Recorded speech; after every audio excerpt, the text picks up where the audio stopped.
wabarakatuh. Waalaikumsalam warahmatullahi wabarakatuh.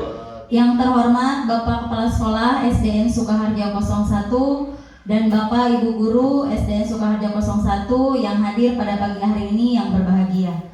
Sebelumnya saya ingin mengucapkan terima kasih kepada Bapak Kepala Sekolah yang telah memberikan dukungannya kepada saya sehingga acara diseminasi hari ini dapat dilaksanakan.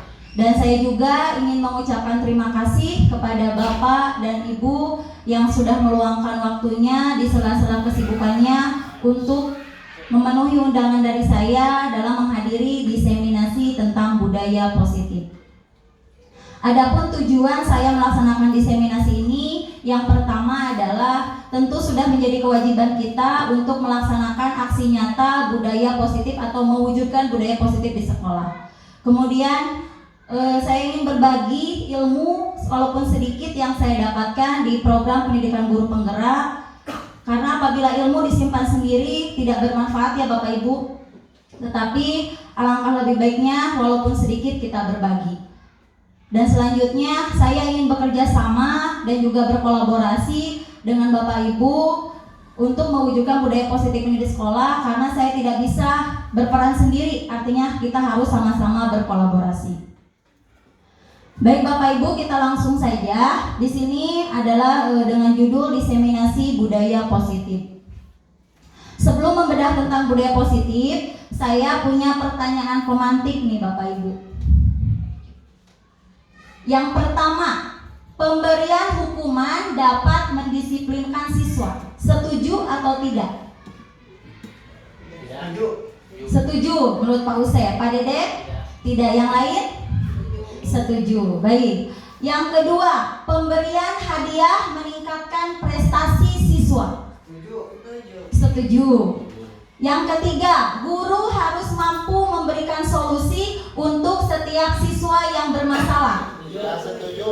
Setuju. Pampet? Tidak. Tidak setuju. Baik. Nomor 4, guru berperan sebagai teman bagi siswa. Setuju.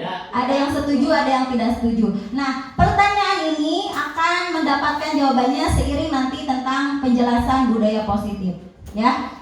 Bapak Ibu akan menemukan jawabannya. Nah, apa itu budaya positif? Budaya positif itu adalah perwujudan dari nilai-nilai keyakinan universal yang diterapkan di sekolah. Jadi kita sebagai guru harus bisa mewujudkan nilai-nilai keyakinan atau kebajikan. Ini sifatnya sifat-sifat positif yang harus dimunculkan dari peserta didik dan berasal dari motivasi mereka sendiri ya, yang diterapkan di sekolah.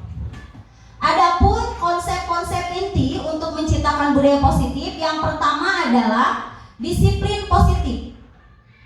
Kedua, motivasi perilaku manusia. Yang ketiga, keyakinan kelas.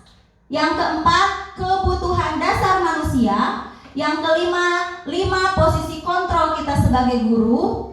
Dan yang keenam, segitiga restitusi. Nah, di sini saya punya sebuah percobaan, judulnya adalah cobalah buka. Anda dan teman Anda akan melakukan kegiatan cobalah buka. Anda adalah A. Tugas Anda adalah mengepalkan salah satu tangan Anda. Coba Anda bayangkan bahwa Anda menyimpan sesuatu yang sangat berharga di dalam kepalan tangan Anda. Anda perlu menjaga benda tersebut sekuat tenaga Anda, karena begitu pentingnya untuk kehidupan Anda. Sedangkan tugas si B atau rekan Anda adalah mencoba dengan segala cara untuk membuka kepalan tangan Anda. Teman Anda B boleh membujuk, menghardik, mengintimidasi, memarahi, menggoda, menggelitik, bahkan menawari Anda uang agar Anda bersedia membuka kepalan Anda. Oke, kita praktekkan. Di sini saya minta Pak Usep berperan sebagai si A, sedangkan Bu Ena sebagai si B. Pak Usep punya sesuatu yang berharga di kepalan tangan Pak Usep, ya. Dan Bu Ena ini sebagai pembujuk atau perayu. Nah, Bu Ena ini membujuk nih Pak Usep nih. Pak Usep punya sesuatu yang berharga. Bu Ena membujuk. Nggak apa-apa ya, nggak apa-apa. Kita kan sebagai contoh saja ya. Coba sekarang Pak Usep punya sesuatu yang berharga, Bu Ena membujuk, apakah Pak Usep akan membuka? Tidak akan. Kemudian Bu Ena menggoda Pak Usep, apakah Pak Usep akan membuka? Mual pisan. Nah, terus Bu Ena menawari Pak Usep uang, apakah Pak Usep akan membuka? Moal. Nah, 1 triliun katanya. Pak Usep akan membuka? Enggak, karena Pak Usep katanya punya sesuatu yang berharga di dalam tangannya. Nah, jadi Bapak Ibu, menurut Bapak Ibu, posisi kontrolnya itu ada di Pak Usep atau di Bu Ena? Pak Usep, betul ya. Nah, itu adalah teori kontrol. Artinya, yang dapat mengontrol diri kita, ya diri kita sendiri. Kita tidak dapat dikontrol oleh orang lain. Sehingga di sini ada pergeseran paradigma dari yang awalnya stimulus respon menjadi teori kontrol, gitu ya. Ini menurut Dr. William Glasser. Yang pertama adalah ilusi guru dapat mengontrol murid. Hanya sebuah ilusi Bapak Ibu. Tadi walaupun Bu Ena sekuat tenaga membujuk, merayu ya, bahkan menggoda Pak Usep, tetapi Pak Usep kekeh. Nah, sama halnya kita kepada murid. Kita sudah membujuk, merayu. Kalau kata murid dia tidak mau membuka, dia kukuh dengan pendiriannya, berarti kontrolnya memang ada di diri murid, gitu ya. Kita tidak bisa mengontrol murid. Yang kedua, ilusi bahwa semua penguatan positif efektif dan bermanfaat. Contoh, kita memberikan hadiah permen atau memberikan hadiah bintang kepada peserta didik yang mau maju ke depan. Nah, pada saat dia maju ke depan, dia akan berorientasi pada penghargaan, ya, atau si permen itu. Suatu saat si gurunya tidak membawa permen nih, dia ke depan, dia berpikiran gening ke depan tidak dapat permen, gitu ya. Jadi dia ternyata tidak selamanya penguatan positif itu efektif, gitu ya. Yang selanjutnya, ilusi bahwa kritik dan membuat orang merasa bersalah dapat menguatkan karakter. Dengan penghargaan saja tidak efektif, apalagi ini dengan kritik. Kamu salah, ibu kecewa dengan kamu. Apa yang dirasakan murid? Dia rendah diri, merasa bersalah, ya, tidak pede. Justru itu malah membuat dia tersakiti. Kemudian yang terakhir, ilusi bahwa orang dewasa memiliki hak untuk memaksa. Bu Ena, misalkan ke anak Bu Ena, ke peserta didik, kamu harus seperti ini, besok kamu harus begini. Itu ya, tidak bisa kita sebagai guru memaksa peserta didik. Itu hanya sebuah ilusi. Jadi kita bergeser ya Bapak Ibu paradigmanya menjadi teori kontrol. Nah, di sini bagaimana seseorang bisa berubah dari paradigma stimulus respon kepada pendekatan teori kontrol. Jika sebelumnya kita baru menggunakan pendekatan stimulus respon, kita sekarang harus bergeser menggunakan pendekatan teori kontrol. Ada beberapa perbedaan Bapak Ibu. Yang pertama, jika stimulus respon, kita mencoba mengubah orang agar berpandangan sama dengan kita. Sedangkan menurut teori kontrol, kita berusaha memahami pandangan orang lain tentang dunia. Jadi kita tidak bisa memaksakan orang lain, kamu harus seperti ini. Mengontrol orang lain harus sama pikirannya dengan kita. Sama halnya kita kepada murid. Kita tidak bisa mengontrol murid untuk melakukan keinginan sesuai dengan kita, karena mereka punya keinginan masing-masing, bahkan kebutuhan masing-masing. Seperti itu Bapak Ibu. Kemudian yang kedua, perilaku buruk dilihat sebagai suatu kesalahan. Itu menurut stimulus respon. Sedangkan menurut teori kontrol, semua perilaku memiliki tujuan. Ketika Pak Dede melihat peserta didiknya datang terlambat terus, bolak-balik WC, mengganggu temannya, kita kan kadang suka menjudge si anak itu nakal, bader bahasa Sunda nama. Betul kan Bapak Ibu? Nah, seharusnya kita harus menanyakan dulu, karena setiap perilaku itu memiliki tujuan. Mereka melakukan itu pasti punya alasan. Kenapa sih peserta didik melakukan itu, misalkan bolak-balik WC wae, tanya heula si budakna. Atau terlambat datang ke sekolah ditanya dulu, jangan langsung disebut atau melakukan kesalahan disebut nakal gitu atau tidak mentaati peraturan. Pasti mereka mempunyai tujuan. Selanjutnya, orang lain bisa mengontrol saya. Hanya Anda yang bisa mengontrol diri Anda sendiri menurut teori kontrol. Itu sudah tadi kita praktekkan ya. Hanya Anda yang dapat mengontrol diri Anda. Murid berarti murid sendiri. Bapak Ibu berarti Bapak Ibu sendiri yang dapat mengontrol diri Bapak Ibu. Selanjutnya, saya bisa mengontrol orang lain menurut stimulus respon. Menurut teori kontrol, Anda tidak bisa mengontrol orang lain. Ya, ini berkaitan dengan yang tadi. Kita tidak bisa mengontrol orang lain. Selanjutnya, menurut stimulus respon, pemaksaan ada pada saat bujukan gagal. Sedangkan menurut teori kontrol, kolaborasi dan konsensus menciptakan pilihan-pilihan baru. Contoh seperti ini, kita mengajar di kelas. Siapa yang mau ke depan? Dan ternyata peserta didik tidak ada yang mau ke depan. Ujung-ujungnya bagaimana? Kita tunjuk, betul. Nah, itu berarti kan peserta didik yang ditunjuk itu merasa terpaksa karena bujukan dari guru. Yang harus kita lakukan adalah kolaborasi, Bapak Ibu. Dengan cara apa? Nanti di depan kita akan membahas tentang kesepakatan. Jadi ada dulu kesepakatan. Peserta didik itu tidak akan merasa terpaksa karena mereka menyepakati, gitu ya. Kemudian yang terakhir, model berpikir menang atau kalah untuk stimulus respon. Jadi kalau stimulus respon itu ada yang diuntungkan, ada yang dirugikan. Itu stimulus respon. Tetapi kalau teori kontrol, model berpikirnya yaitu menang-menang atau win-win solution. Semuanya mendapatkan solusi, semuanya untung gitu ya. Itu untuk teori kontrol. Dilanjut Bapak Ibu ya. Nah, selanjutnya adalah kita akan memaknai apa itu disiplin. Ketika Bapak Ibu mendengar kata disiplin, apa yang terpikirkan di benak Bapak Ibu? Disiplin, menaati peraturan, apalagi patuh, kepatuhan, tata tertib ya Bapak Ibu ya. Nah, selalu dengan ketidaknyamanan ketika kita mendengar kata disiplin. Tetapi di sini kita harus menciptakan disiplin positif.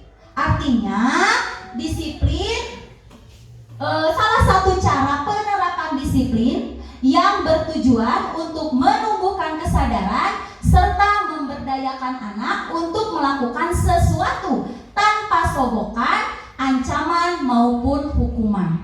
Bisa dipahami Bapak Ibu?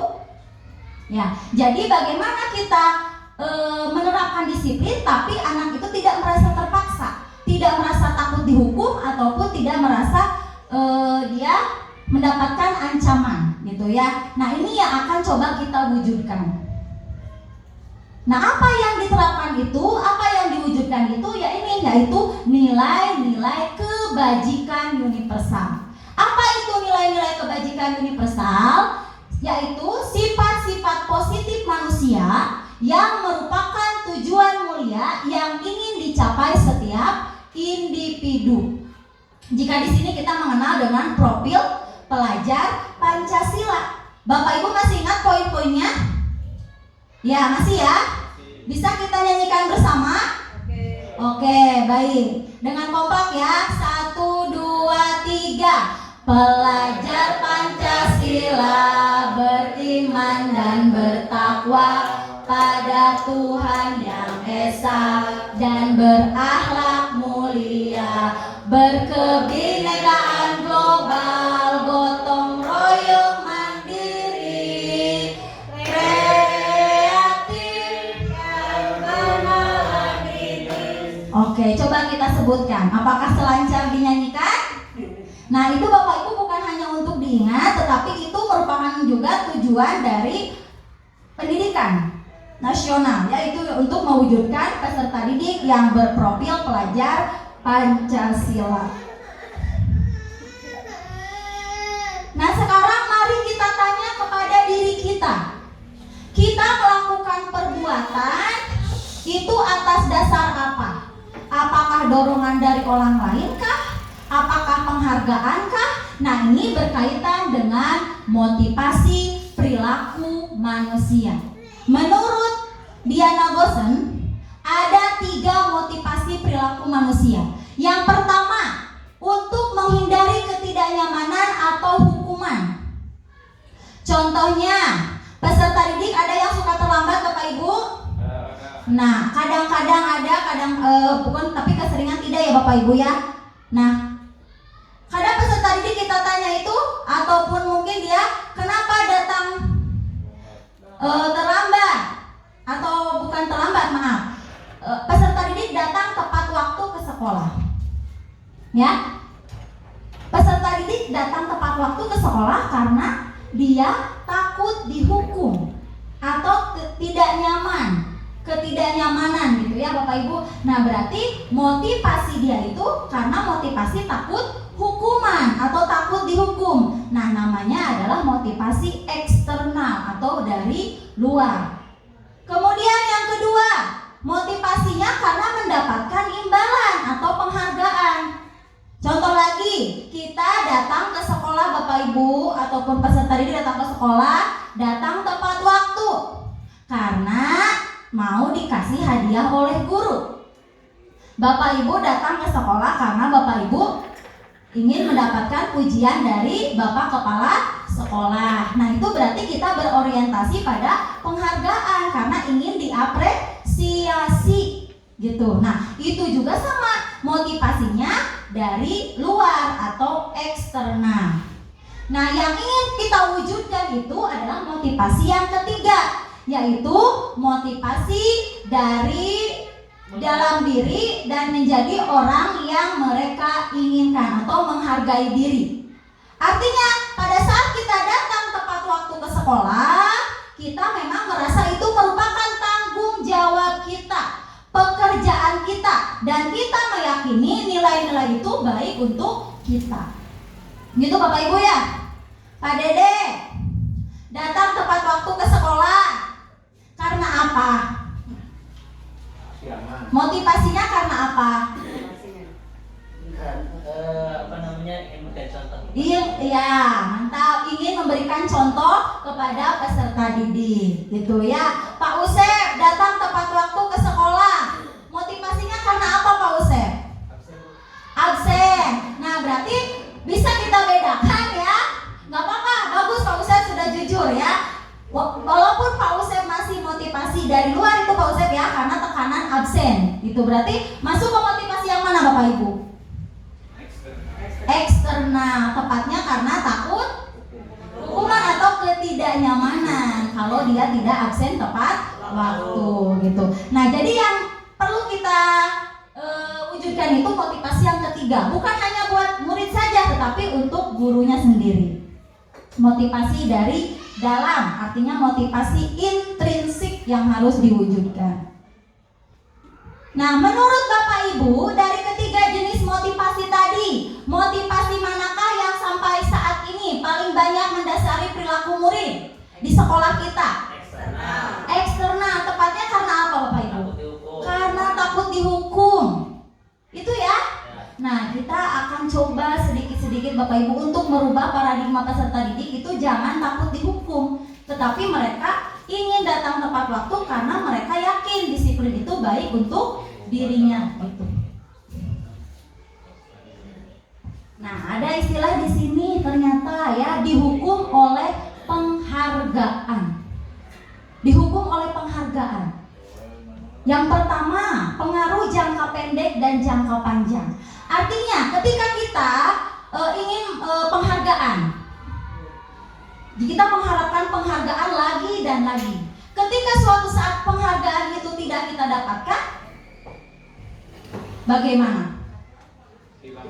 Hilang motivasi, yang akhirnya kehilangan motivasi intrinsik. Jadi selalu berorientasi pada penghargaan. Ini bukan jangka pendek, tetapi dia akan berlanjut sampai jangka panjang. Kemudian yang kedua, penghargaan tidak efektif. tidak efektif katanya Bapak Ibu. Maksudnya di sini adalah ketika kita mengharapkan penghargaan kemudian tidak mendapatkannya, kita akan merasa kecewa, akan merasa bersedih. Dan kemungkinan kehilangan juga nanti kita akan tidak akan bekerja lebih keras lagi seperti pada saat kita mendapatkan penghargaan gitu Bapak Ibu ya. Yang ketiga, penghargaan merusak hubungan.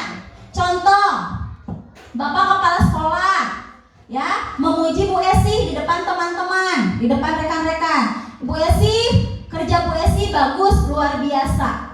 Gitu ya. Sedangkan teman-teman di sini juga Bu Ena, Bu Yuli, Bu Epi berkontribusi, membantu.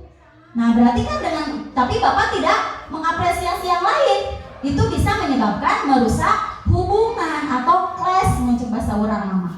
Gitu ya Bapak Ibu. Nah, itu ternyata penghargaan dapat merusak hubungan. Begitupun dengan murid yang biasa ranking 1 jadi ranking 2 atau merosot, yang ranking 3 jadi ranking 1, itu biasanya juga merusak hubungan gitu. Mereka bertanya-tanya, kenapa ya saya selama Bu Jule jadi ranking 1 sedangkan waktu Bu Yuli saya ranking 3. Itu juga menjadi bibit perusak hubungan gitu ya Bapak Ibu.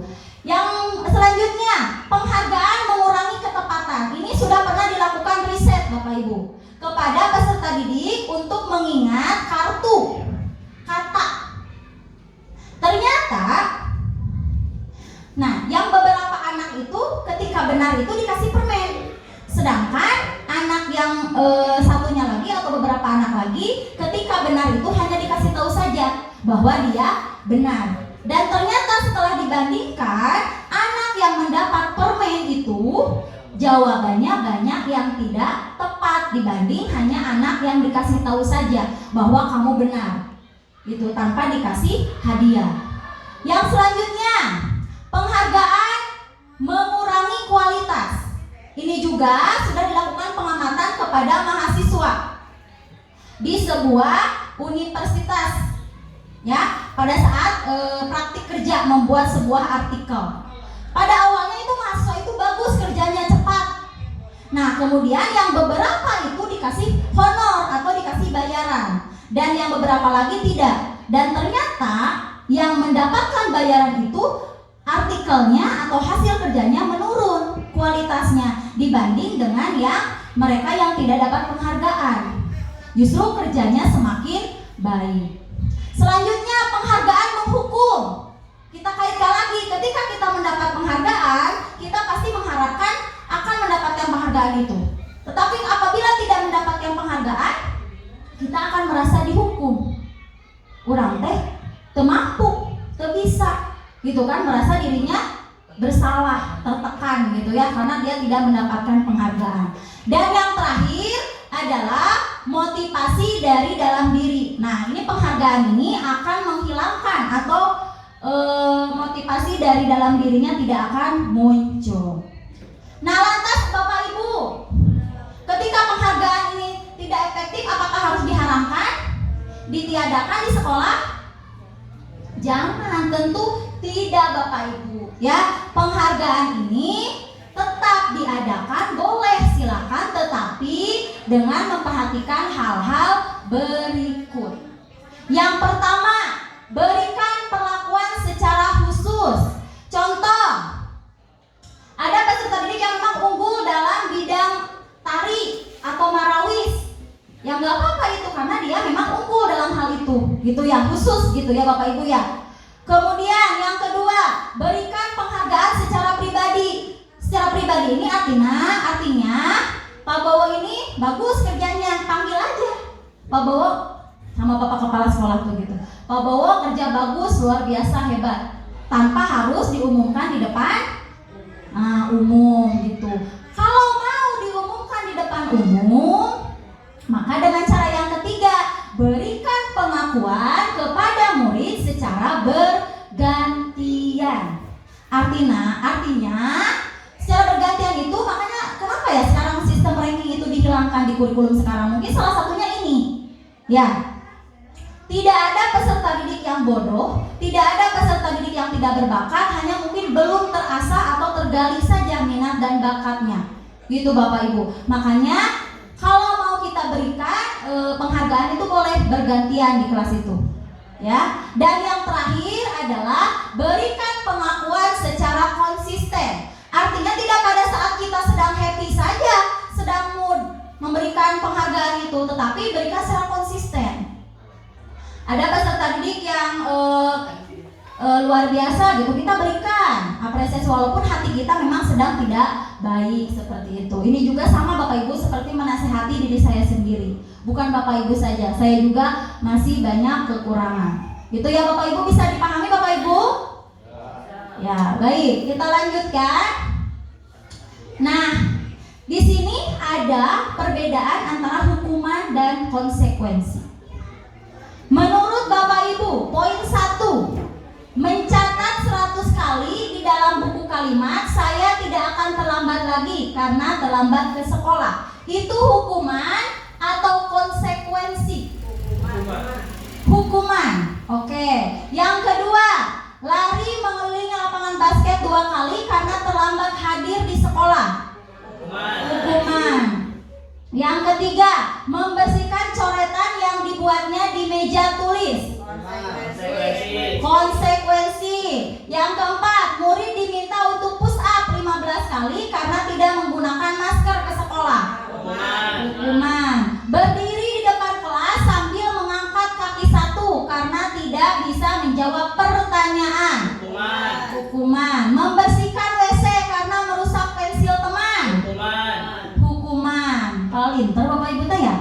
Terakhir, lari keliling lapangan karena terlambat 10 menit saat pelajaran PJOK.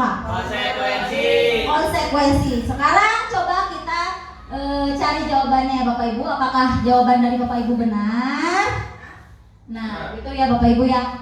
Pertama, mencatat 100 kali dalam buku kalimat saya tidak akan terlambat lagi karena terlambat ke sekolah. Itu merupakan hukuman. Karena tidak ada korelasinya atau tidak relevan. Harusnya bagaimana Bapak Ibu? Kalau kita terlambat, berarti push up itu masih hukuman Pak Usep. Harusnya dia mengganti waktu yang terlambat itu untuk belajar atau pulangnya telat sedikit untuk mengganti waktu yang terlambat itu baru konsekuensi. Apa? Kan dia sudah tahu Pak konsekuensinya kalau dia terlambat maka dia harus mengganti. Gitu, menambah waktu belajarnya gitu. Ya Bapak Ibu ya. Apa? Buat gurunya kan maksudnya peserta didik itu tidak harus di kelas didampingi, maksudnya diajak ke kantor, guru sambil mengerjakan apa dia mengganti waktu yang terlambat gitu ya. Iya gitu ya. Gurunya boleh sambil ngopi gitu ya, bukan harus belajar lagi, dikasih tambahan gitu ya. Lari mengelilingi lapangan basket 2 kali karena terlambat hari di sekolah. Ini juga merupakan hukuman. Terlambat dengan lari gitu ya, tidak ada kaitannya atau tidak ada korelasinya. Membersihkan coretan yang dibuatnya di meja tulis. Betul, tadi Bapak Ibu menjawab konsekuensi. Dia sudah mencoret-coret meja, maka konsekuensinya dia harus membersihkan meja. Nyambung kan sama Bapak Ibu? Selanjutnya, murid diminta untuk push up 15 kali karena tidak menggunakan masker ke sekolah. Hukuman. Tidak ada korelasinya juga ya antara push up dengan tidak menggunakan masker. Lanjut, berdiri di depan kelas sambil mengangkat kaki 1 karena tidak bisa menjawab pertanyaan. Ini juga merupakan hukuman. Kita ganti dengan konsekuensi harusnya ya, bukan dengan hukuman. Membersihkan WC karena merusak pensil teman. Ini juga merupakan hukuman, betul. Lari keliling lapangan karena terlambat 10 menit saat pelajaran PJOK. Ini konsekuensi karena ada korelasinya atau memang di pelajaran PJOK nyambung, ada kan pelajaran lari, lompat gitu. Jadi memang itu merupakan konsekuensi. Nah, dari pertanyaan yang Bapak Ibu tadi jawab sudah sesuai ya antara hukuman dan konsekuensi. Apa sih perbedaannya hukuman, konsekuensi, dan satu lagi ada restitusi namanya. Itu ya. Hukuman ini termasuk identitas gagal dan berkonotasi negatif. negatif. Sedangkan untuk konsekuensi ini netral gitu ya, dan termasuk identitasnya sukses.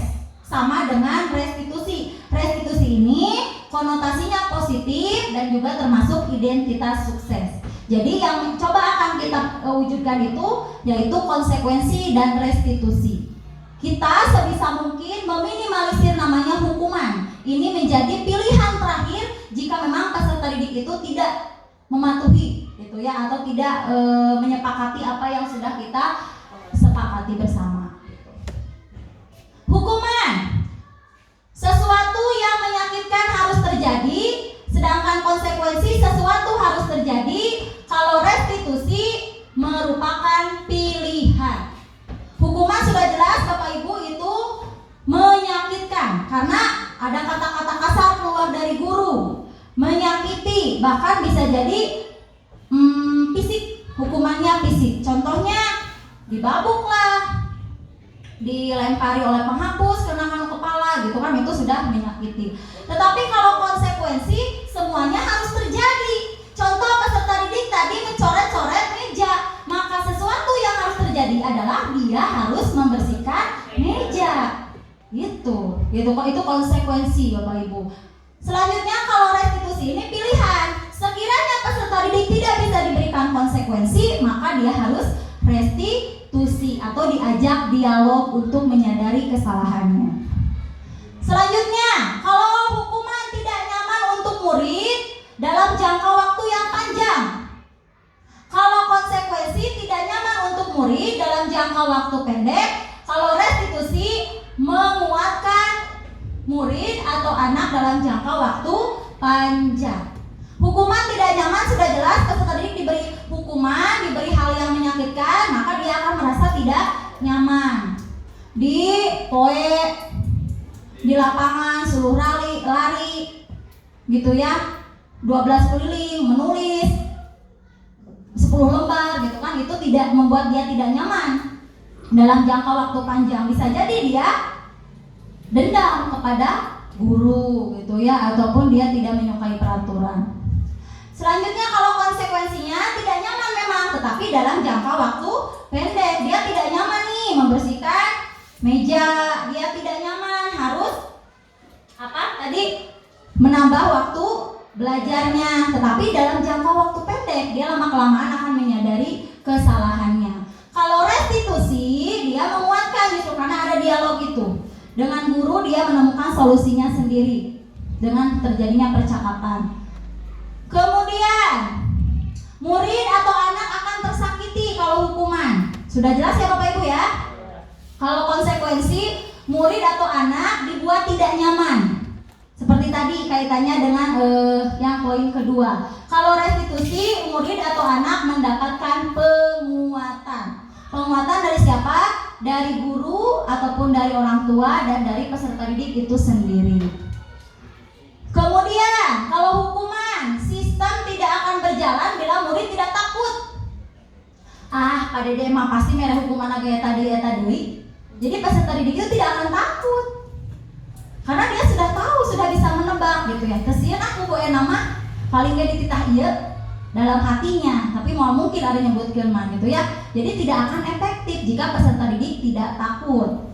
Selanjutnya kalau konsekuensi memerlukan monitoring dan supervisi. Nah ini kelemahannya dari konsekuensi. Jadi Bapak Ibu harus memantau terus, harus punya mata di setiap lini gitu ya Bapak Ibu ya, untuk memantau kemajuan maupun apakah peserta didik itu mengulang lagi atau memang sudah berubah. Dan kalau restitusi, murid belajar bertanggung jawab atas perilakunya. Dia menyadari kesalahannya, kemudian dia meyakini kesepakatan kelas, maka dia akan bertanggung jawab dengan kesalahannya dan berusaha memperbaikinya. Selanjutnya, peraturan adalah kamu harus untuk hukuman. Farahman ya, Akbar, kamu harus keliling lapangan, kamu harus mencuci piring, kamu harus menggosok WC, menyikat WC dan lain sebagainya. Gitu ya, itu hukuman. Jadi kamu harus. Kalau konsep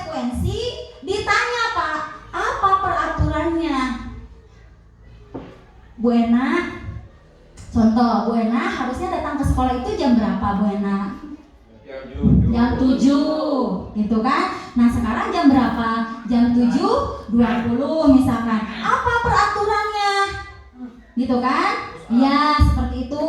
Jadi siswa ya Bu datang harus tepat waktu jam 7 gitu ya Bapak Ibu ya. Jadi tidak ujung-ujung kamu harus ya. Jadi ditanya dulu apa peraturannya, mampukah kamu melakukannya.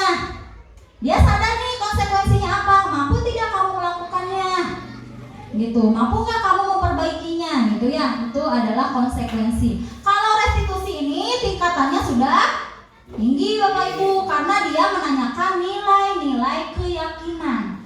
Apa nilai-nilai yang kamu yakini gitu ya. Menurut kamu nilai keyakinan mana yang sudah kamu langgar, kamu bersedia untuk memperbaikinya, itu sudah ke restitusi. Dan yang terakhir, kalau hukuman, murid atau anak akan membenci peraturan. Karena dia suka dihukum, maka dia akan membenci peraturan. Coba kalau misalkan tidak ada peraturan ini, maka saya tidak akan dihukum. Mungkin itu perasaan peserta didik Bapak Ibu. Karena saya yakin kebanyakan peserta didik ini karena takut hukuman. Karena takut dihukum, datang tepat waktu, ikut upacara gitu ya. Kita belum bisa mewujudkan budaya positif ini di sekolah ya, tapi semoga ke depan dapat kita wujudkan ya Bapak Ibu.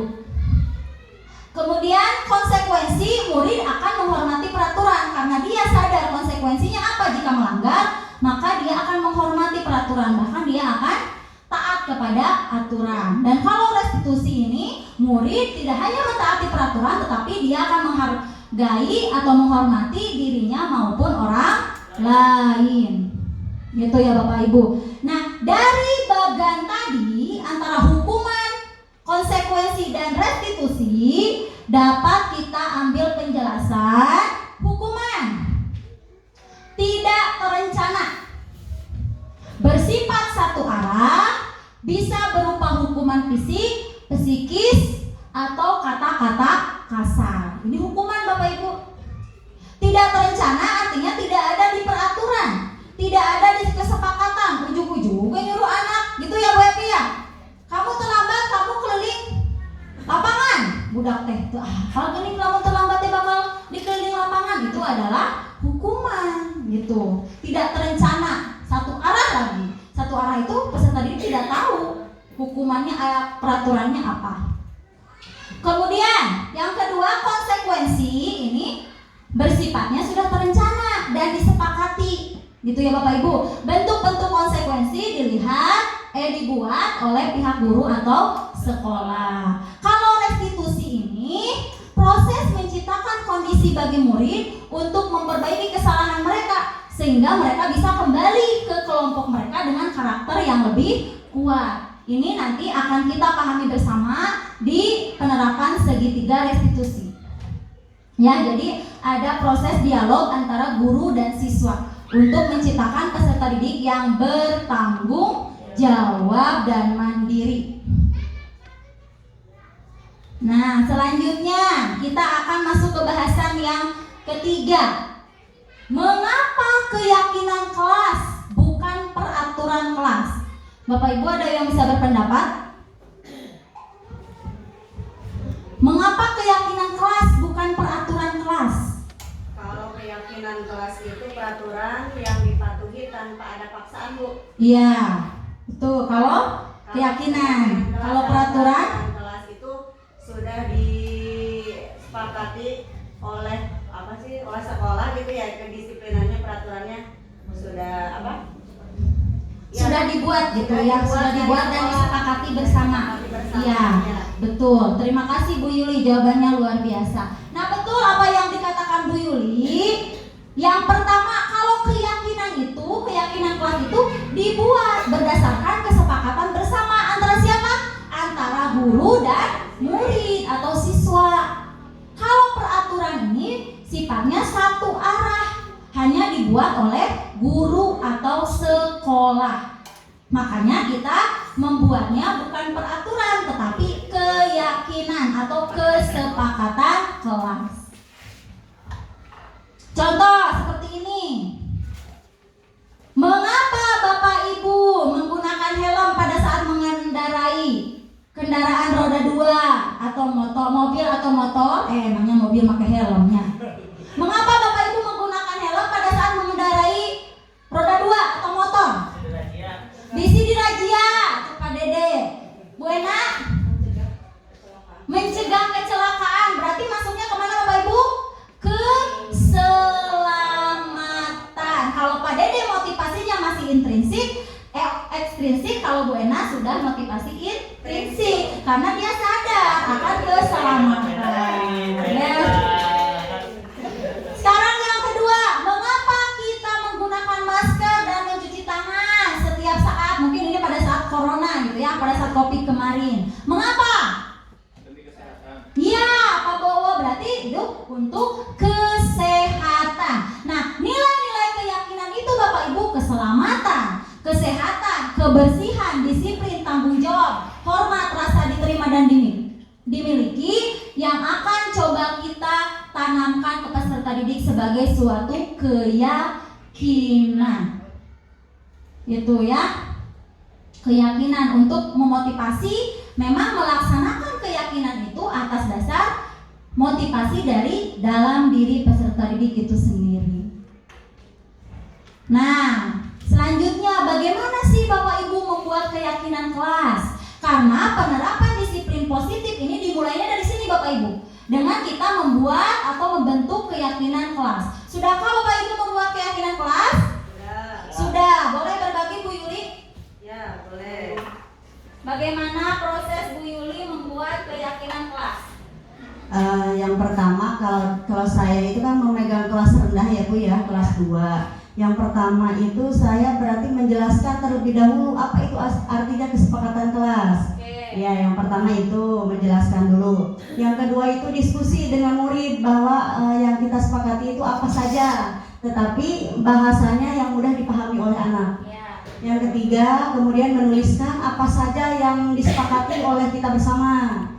Terus yang selanjutnya yang keempat, baru kita kalau sudah menuliskan, baru kita membuat poster yang menarik, mungkin yang semenarik mungkin, lalu kita tempel di di mading yang mudah dilihat oleh anak.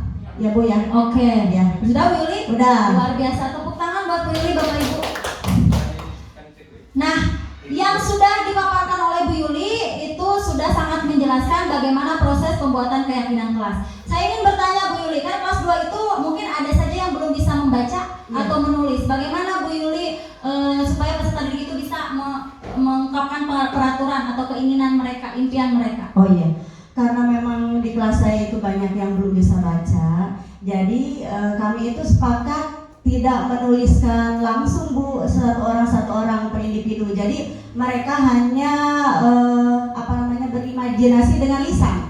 Dengan lisan saja. Jadi kalau misalkan mungkin kelas tinggi gitu ya bisa menuliskan apa aja gitu yang di pikiran mereka. Tapi kalau kelas saya, kelas rendah, mereka hanya mengutarakannya dengan lisan saja. Nanti kita catat, kemudian refleksikan mana yang harus diluruskan, kata-katanya dengan mudah dipahami oleh anak-anak.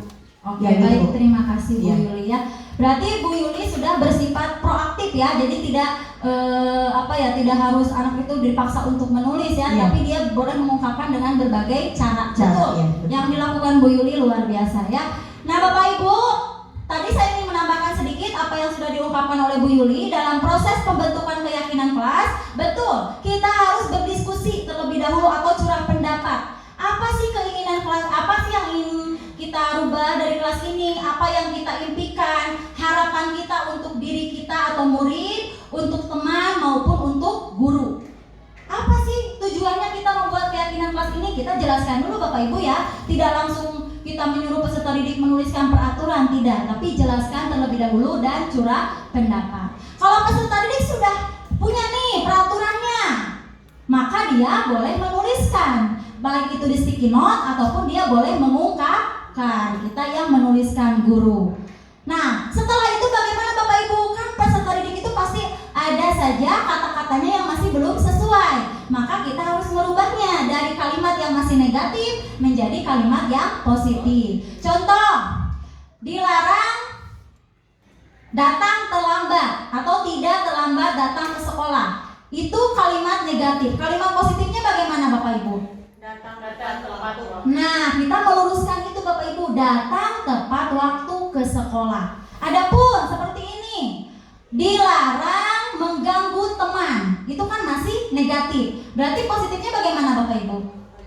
Betul Bu Ena, menghargai teman gitu ya. Jadi usahakan jangan menggunakan kata dilarang, jangan, tidak boleh gitu ya. Jadi harus menggunakan kalimat yang positif. Setelah itu bagaimana? Ditinjau Bapak Ibu. Datang tepat waktu ke sekolah. Nilai keyakinannya apa? Yang tadi seperti tadi keselamatan gitu. Apa Bapak Ibu? Datang tepat waktu ke sekolah berarti nilai keyakinannya disiplin. Gitu. Terus menghargai teman, nilai keyakinannya apa? Hormat. Betul Pak Usep, hormat. Gitu. Kemudian piket kelas, berarti nilai keyakinannya apa Bapak Ibu? Kebersihan. Nah itu perlu ditinjau bersama-sama oleh guru dan murid. Nah setelah itu barulah disepakati kesepakatannya atau keyakinan yang sudah kita rumuskan bersama-sama. Dengan cara apa? Boleh kita tanda tangan, boleh kita cap jari sebagai tanda bahwa kita setuju untuk melaksanakan keyakinan kelas tersebut. Setelah itu supaya diingat, betul tadi kata Bu Yuli, supaya terlihat, supaya sebagai pengingat kita, maka tempellah di dinding, entah itu yang dekat kita masuk atau mau di depan dekat papan tulis gitu ya Bapak Ibu. Nah Bapak Ibu yang belum membuat, kita praktekkan untuk membuatnya pada saat tahun ajaran baru nanti ya Bapak Ibu ya. Karena disiplin positif ini mulai dari keyakinan kelas. Nah ini adalah proses penerapan atau pembentukan saya membuat kesepakatan kelas di kelas 6B gitu ya Bapak Ibu. Sama yang pertama diskusi tadi sudah ya. Kemudian ini peserta didik menuliskan peraturan-peraturannya. Setelah sudah mereka menempelkan di papan tulis.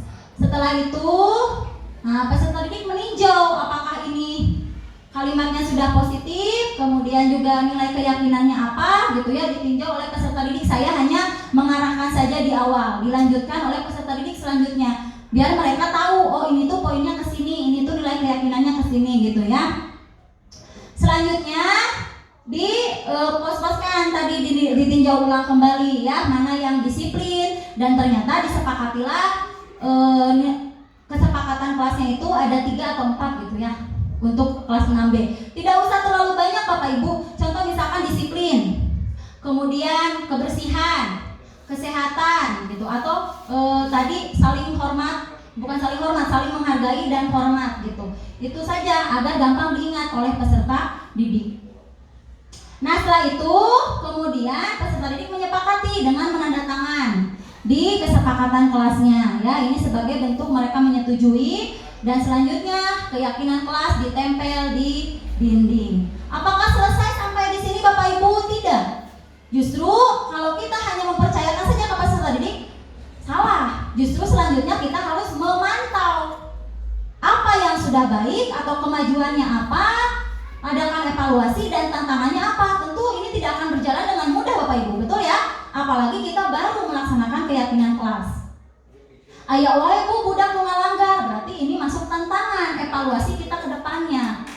Gitu, apa yang harus kita lakukan? Dan selanjutnya adalah refleksi dan penguatan. Itu Bapak Ibu, refleksi itu yaitu tadi kita introspeksi diri, apa yang sudah baik kita lanjutkan, yang belum baik kita perbaiki. Kita lanjutkan Bapak Ibu. Setiap manusia pasti sedang memenuhi tujuan atau kebutuhannya masing-masing, betul? Ada yang mencapainya dengan cara yang positif. Apabila tidak tercapai dengan cara yang positif, maka dia akan melakukan dengan cara yang negatif atau melanggar peraturan, melanggar nilai-nilai yang mereka yakini, gitu ya. Mungkin saja itu 5 kebutuhannya tidak terpenuhi. Apa saja sih Bu Ena 5 kebutuhan dasar manusia itu? Yang pertama, kebutuhan akan bertahan hidup. Yang kedua, kebutuhan kasih sayang ketiga kebutuhan penguasaan, keempat kebebasan, dan yang kelima kesenangan. Bertahan hidup ini berkaitan dengan sandang, pangan, dan papan. Kalau kasih sayang itu dia membutuhkan perhatian, kasih sayang dari orang sekitar.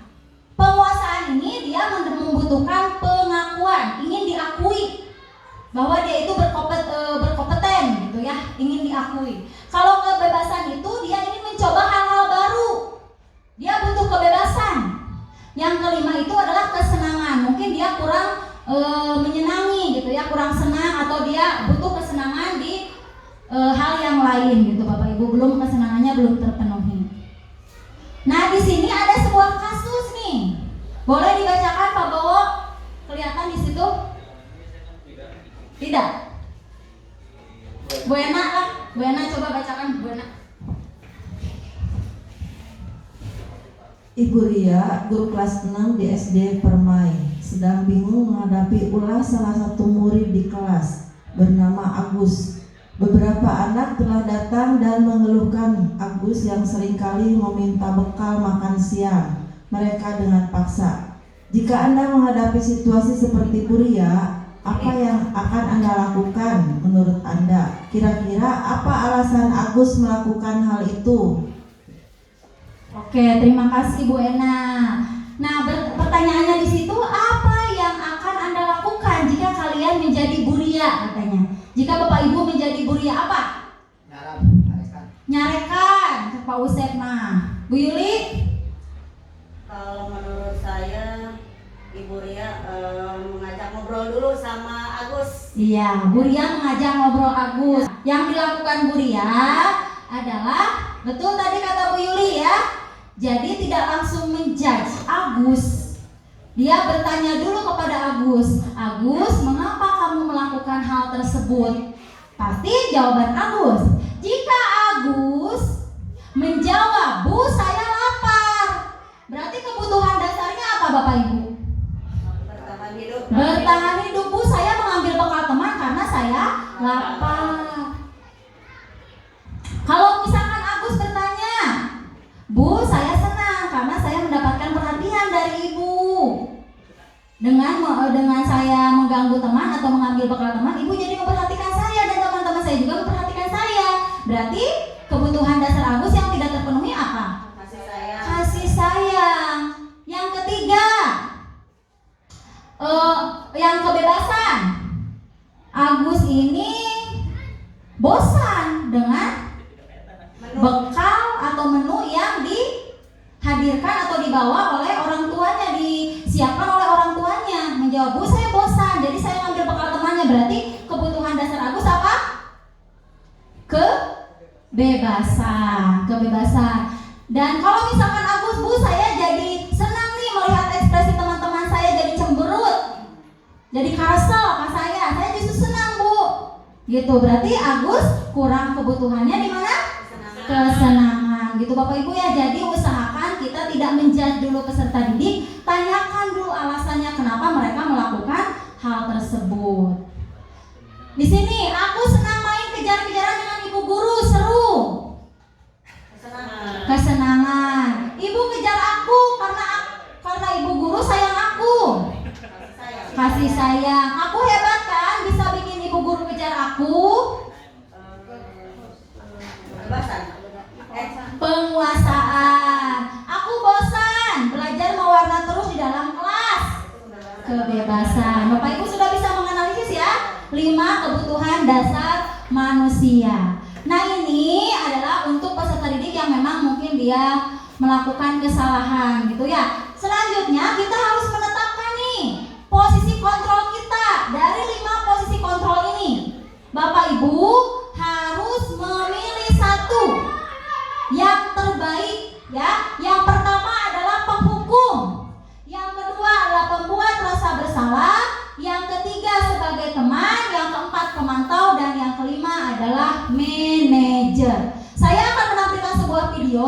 Bapak Ibu silakan analisis perbedaannya dan mana yang terbaik ya. Oke, kita akan sama-sama saksikan videonya. Ini posisi sebagai penghukum, Bapak Ibu ya. Sini kamu.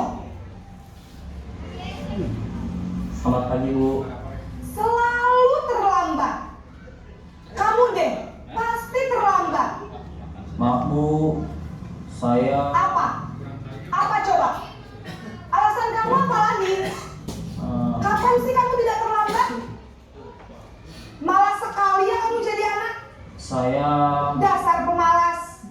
Gak kapok-kapok sih kamu. Sudah berapa kali terlambat? Sana, kamu keliling lapangan basket 2 kali. Kenapa saya harus keliling lapangan basket, Bu? Kenapa? Kamu melawan ibu? Berani-beraninya jawab. Sudah terlambat, masih berani jawab pula. Sekarang, keliling lapangan basket 5 kali sekalian. Biar kapok. Cepat. Pergi sana ke lapangan basket. Posisi pembuat merasa bersalah.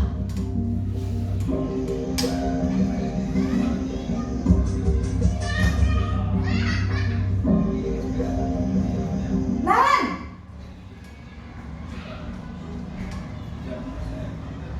Selamat pagi, Bu. Naren.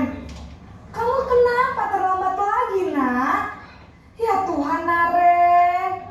Kamu senang ya bikin ibu susah ya? Kalau kamu terlambat lagi, nanti ibu yang ditegur bapak kepala sekolah, nak. Disangka ibu tidak bisa membina kamu. Duh, gimana ini? Maaf, Bu. Duh, Gusti Naren. Kamu suka ya kalau ibu ditegur bapak kepala sekolah? Terus, sekarang ibu harus tulis apa ini di buku absen? Ini kamu sudah sering terlambat loh. Ibu harus apa coba? Maaf, Bu. Maaf sekali. Ya sudah, lain kali jangan bikin ibu susah lagi ya nak ya. Ibu tidak akan kuat lagi kalau kamu begini terus. Bisa jantungan kalau ibu ditegur bapak kepala sekolah. Sana cepat ke kelas. Maaf ya, Bu. Maaf sekali. Ini posisi yang ketiga Bapak Ibu, posisi teman.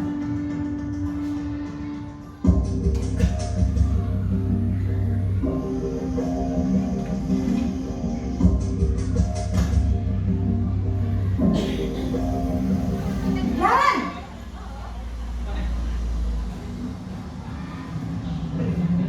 Selamat pagi, Bu. Wah, sudah jam berapa ini nak? Terlambat lagi ya sayang. Iya, Bu. Habis ibu saya lupa bangunkan saya, Bu. Kamu malah menyalahkan ibu kamu. Kamu bukannya anak yang larinya paling kencang. Kok terlambat sih? Iya, Bu. Saya memang terlambat bangun tadi. Jadi, biarpun saya lari kencang, tetap gak kekejar, Bu. Ya sudah sana. Nanti lain kali larinya lebih kencang lagi ya. Biar gak terlambat lagi. Bikin seneng ibu. Demi ibu. Bisa kan? Bisa lah, Bu. Ya sudah sana masuk kelas. Ibu beresin urusan absen kamu. Kamu ini ada-ada saja.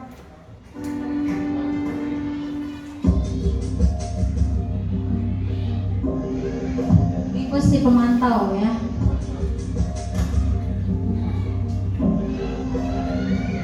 Naren!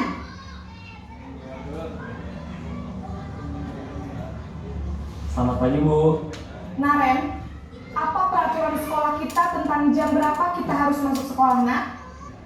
Kita harus di sekolah jam 7, Bu.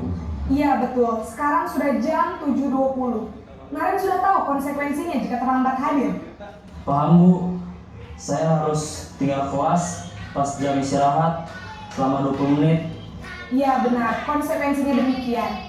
Jadi nanti jam 9.30 pas istirahat, kamu harus tinggal di kelas, kerjakan tugas tambahan untuk ketertinggalan kamu, ya? Baik. Nah, ini posisi manajer.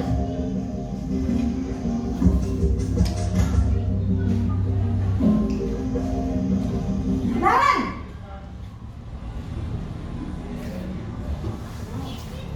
Selamat pagi, Bu. Selamat pagi, Naren. Maaf, Bu. Saya terlambat. Iya, sekolah masuknya jam 7, sekarang sudah jam 7.20. Jadi sekarang bagaimana ini, Naren? Maaf Bu, saya lupa setel alarm saya semalam. Baiklah, menurut kamu, keyakinan sekolah yang mana yang perlu kamu tingkatkan? Menghargai diri sendiri dan orang lain mungkin ya Bu. Bapak Ibu, tadi kita sudah sama-sama menyaksikan videonya. Kelima video tadi dianalisis, kita analisis bersama-sama, tentu banyak perbedaan. Dan Bapak Ibu sudah menerapkan posisi yang mana sebagai guru? Kalau sementara sekarang sih hukuman. Iya, ya betul Bu Yuli, saya pun masih seperti itu. Dan ternyata itu masuk ke dalam posisi yang paling tidak boleh gitu ya dilakukan oleh seorang guru. Kita diharuskan untuk menetapkan posisi kontrol itu di posisi pemantau atau manajer itu ya, dan paling bagus itu adalah manajer. Jadi kita tidak langsung menghakimi peserta didik. Nah, perbedaannya apa saja Bapak Ibu dan dampaknya bagaimana, kita akan bahas satu persatu. Penghukum tadi gayanya bagaimana Bu Ena? Menghardik ya? Menghardik, menunjuk-nunjuk, bertolak pinggang, kemudian membentak. Naren, kamu lagi gitu. Dan dia juga hukuman verbal tadi ya, tidak fisik tetapi dia verbal. Fisik ada nggak tadi? Ada, suruh lari, betul ya Bapak Ibu, luar biasa. Dampaknya apa? Kalau kita sering menghukum anak menjadi pendendam, punya dendam tuh kepada guru dan tidak menyukai guru atau mata pelajaran tertentu gitu. Kemudian posisi yang kedua, perempuan merasa bersalah, suaranya lembut, tadi si ibu lembut, tetapi dia bagaimana? Menyalahkan siswa. Ibu kecewa dengan kamu gitu ya, kan siswa merasa rendah diri, merasa bersalah gitu ya Bapak Ibu ya. Nah, apa dampaknya? Membuat siswa merasa bersalah, kemudian rendah diri dan menarik diri kalau kita menetapkan posisi sebagai pembuat rasa bersalah. Teman, tadi siapa yang menyetujui? Teman katanya berteman dengan murid, ya nggak apa-apa. Nah, ternyata teman itu tadi guru bersikap ramah ya kepada anak, cenderung bersanda gurau untuk menghangatkan suasana. Dampaknya bagaimana Bapak Ibu? Murid akan terus bergantung kepada si guru tersebut. Intinya karena sudah dibantu itu, jadi terus bergantung kepada si guru itu sebagai teman gitu. Kalau kita memposisikan sebagai teman, membuat siswa tidak mandiri karena bergantung ke si guru tersebut gitu ya. Nah, kalau pemantau bagaimana? Nada bicara dan ekspresinya datar. Identitas berhasil. Pemantau tetap memantau saat siswa diberi sanksi. Tadi sanksinya apa? Pemantau. Ya, mungkin konsekuensinya apa? Dipantau, dilihat gitu ya. Tetapi nada bicaranya tidak lembut, juga tidak membentak, datar. Itu untuk pemantau. Bagaimana dampaknya? Menghitung hadiah atau hukuman yang diberi tanpa melihat nilai kebajikan dan tidak sepenuhnya mandiri. Jadi masih ada kekurangannya juga untuk pemantau. Nah, yang akan kita coba wujudkan itu yaitu sebagai posisi manajer. Bagaimana tadi manajer? Suaranya netral, tidak memihak gitu ya. Tercipta identitas positif atau berhasil, mengajukan pertanyaan bermakna, membantu siswa memecahkan masalah. Ditanya alasannya kenapa, kemudian kenapa kamu melanggar, beri solusi atau dia menemukan solusi sendiri dengan memahami nilai-nilai keyakinannya. Dampaknya bagaimana? Tentu akan menciptakan murid yang mandiri dan juga dapat memecahkan masalah sendiri. Sebelum ke materi terakhir, saya ingin mengajak Bapak Ibu ice breaking dulu. Boleh berdiri? Boleh. Kita lakukan bersama-sama. Ayo Pak Bowo. Kompak ya. Minggu Pak Bowo. Tepuk semangat. Dang dang dang. Ding ding ding. Dung dung dung. Dang dang dang. Ding ding ding. Dung dung dung. Aha aha.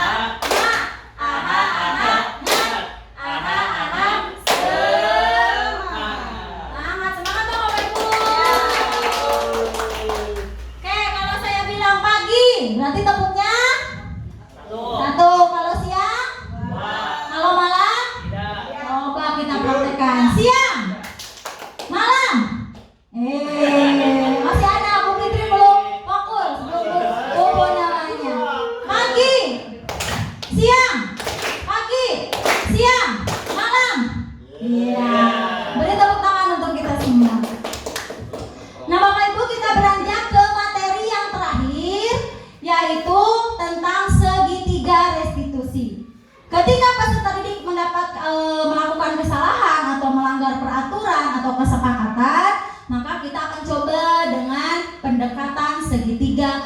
restitusi. Apa itu segitiga restitusi?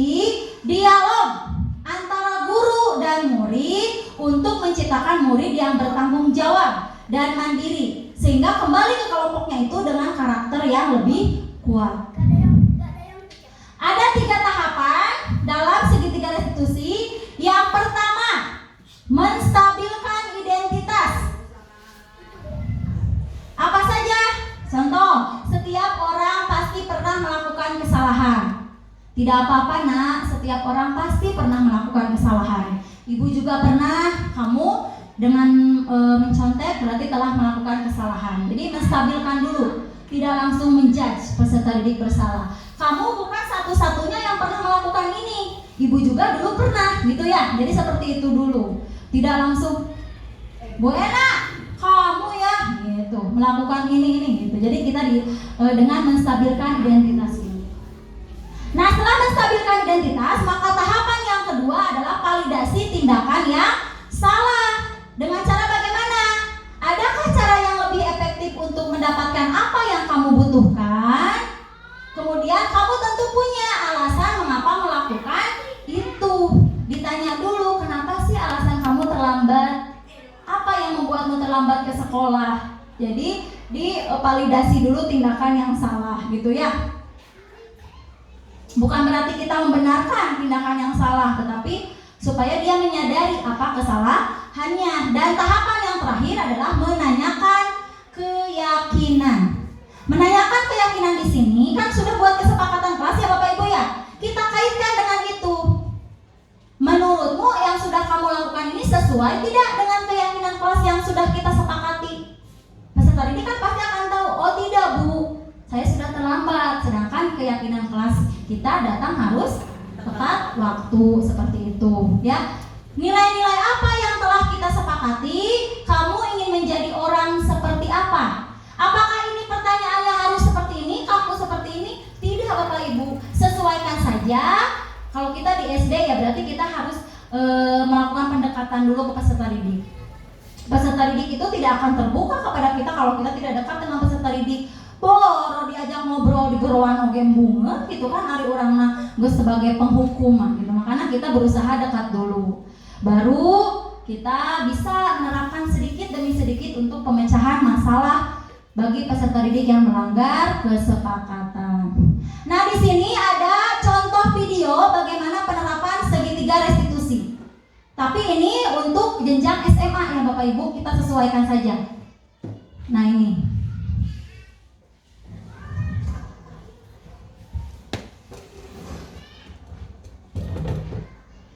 Siang Sarah. Siang Pak. Sudah lama gak ketemu Sarah. Kenapa hari ini ada di sini? Kesel Pak, kesel banget. Masa aku dikatain tukang fitnah Pak?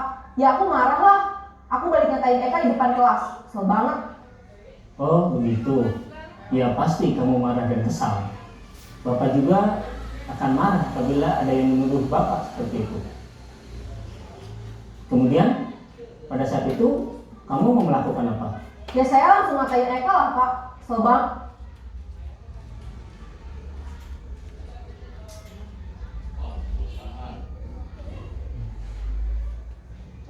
Saya bentak-bentak dia depan teman-teman lain. Oh begitu. Pasti kamu melakukan seperti itu karena suatu alasan tertentu bukan? Iyalah, masa saya diam saja Pak? Ya saya bela diri lah. Masa saya dituduh tukang fitnah? Ya wajar lah. Mempertahankan harga diri itu sesuatu yang penting buat kamu. Untung kamu tidak bertindak lebih gegabah lagi. Hanya membentak-bentak. Iya Pak. Untung saya masih bersabar dan hanya membentak saja. Sudah gemes padahal, saya pasti bela diri lah. Ya pasti ya. Tapi kamu memilih untuk tetap bertahan dan bersabar. Kamu memilih untuk tidak berbuat lebih parah lagi bukan? Iya. Nah, sekarang coba kita lihat lagi tindakan kamu yang bentak-bentak Eka di kelas. Tindakan kamu itu kira-kira sesuai dengan keyakinan kelas atau prinsip kamu tidak? Enggak lah Pak. Capek Pak jadi pemarah. Jadi keyakinan atau prinsip mana yang kurang sesuai dengan keinginan kamu? Ya, saya sebenarnya sangat menghargai orang lain. Mungkin saat itu saya menjadi emosi. jadi tidak menunjukkan sikap itu. Kamu meyakini tidak? Menghargai orang lain itu penting buat kamu. Yakinlah Pak. Iya, setuju. Kita harus saling menghargai. Namun, ada juga keyakinan yang kita sepakati yang perlu kita jalankan apabila kita sedang marah, bukan? Ya, saya bisa lebih proaktif, mulai dengan diri sendiri. Saya bisa jadi lebih bersabar, mengambil waktu jeda untuk berpikir mau apa selanjutnya. Kira-kira kamu bersedia memperbaiki masalah ini tidak? Bersedia Pak. Kalau kamu memperbaiki masalah ini, kamu akan menjadi orang seperti apa? Saya akan menjadi orang yang bertanggung jawab kali ya Pak. Dan senantiasa proaktif. Iya. Nah, Bapak Ibu, tadi kita sudah sama-sama menyaksikan penerapan segitiga restitusi. Bapak Ibu sedikit ya, itu kan bisa menangkap apa inti dari percakapan tadi. Ada kan 3 tahapannya muncul ya. Ada tahap menstabilkan identitas, ada tahap validasi tindakan, dan juga menanyakan keyakinan. Untuk bahasanya Bapak Ibu tidak harus seperti ini, disesuaikan saja dengan keadaan kita di SD. Karena kalau tadi kan SMA dia sudah bisa kritis, menjawab pertanyaan dengan begitu pedenya gitu ya. Kalau SD mungkin kita harus membujuk, merayu, dekat dengan mereka dulu gitu Bapak Ibu ya. Nah Bapak Ibu, untuk diseminasi atau diskusi kita kali ini, pemaparan dari saya cukupkan. Apabila ada yang mau didiskusikan, mari kita diskusikan bersama. Ada Bapak Ibu? Apa atau sudah paham? Cukup? Oke, baik Bapak Ibu, terima kasih. Saya ingin berefleksi sedikit Bapak Ibu ya. Untuk budaya positif ini, materi atau teori budaya positif ini menurut saya luar biasa dan sangat bagus. Tinggal bagaimana kita sebagai guru ya, yang perlu effort yang luar biasa untuk mengimplementasikannya, untuk melaksanakannya, karena tidak semudah menyampaikan materinya. Betul ya Bapak Ibu ya? Betul. Perlu apa? Perlu kolaborasi dan perlu kekonsistenan kita sebagai guru untuk mewujudkan budaya positif ini di sekolah. Dan saya ingat dengan kata-kata Bapak Kepala Dinas bahwa pembiasaan-pembiasaan positif itu sudah banyak di sekolah. Betul ya? Dimulai dari 5S, sholat duha, Jumat mengaji, dan lain sebagainya. Tetapi yang paling penting itu adalah upaya penyadaran, artinya dengan menumbuhkan motivasi intrinsik dari peserta didik. Eta yang paling utama. Jadi penyadaran. Peserta didik itu sadar kenapa dia harus melakukan ini. Jadi bukan ke bagaimana how-nya, tapi kepada why-nya. Kenapa sih saya harus melakukan ini gitu. Jadi itu yang harus kita tumbuhkan kepada peserta didik agar tercipta budaya positif. Terima kasih Bapak Ibu untuk kolaborasinya hari ini. Saya cukupkan sekian. Mohon maaf apabila banyak kekurangan dan kesalahan. Wabillahi taufiq wal hidayah. Wassalamualaikum warahmatullahi wabarakatuh.